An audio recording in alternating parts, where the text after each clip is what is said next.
अस्सलामुअलैकुम दोस्तों, सिंध जो बेहतरीन फनकार मरहूम मास्टर मंज़ूर खे नंढपिण खां ई ॻाइण जो शौक़ु हो।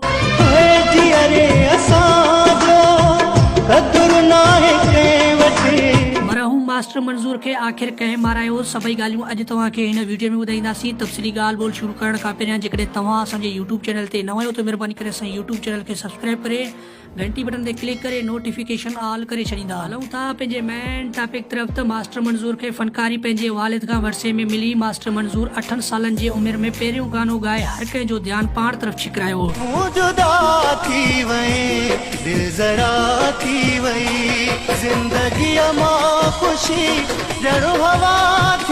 मास्टर मंज़ूर उन खां बाद में काफ़ी नायाब एल्बम रिकॉर्ड कराया।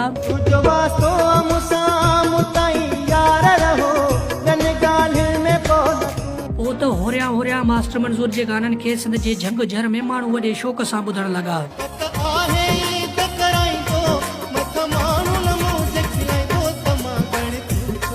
अॼुकल्ह सिंध में फनकारी वञी नाले मां रही। अॼुकल्ह को फनकार टावर ते फनकारी कंदे,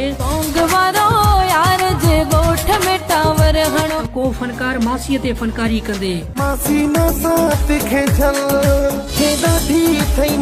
मास्टर मंज़ूर हिकु अनमोल फनकार हो जंहिंजे आवाज़ में हिकु दर्द समायल हो। वक़्त में जेके माण्हू मास्टर मंज़ूर खां नफ़रत ऐं इख़्तिलाफ़ रखंदा हुआ, मास्टर मंज़ूर जे वञण बाद अॼुकल्ह उहे माण्हू बेशर्मदार आहिनि। मास्टर मंज़ूर पंहिंजे ज़बानी चयो,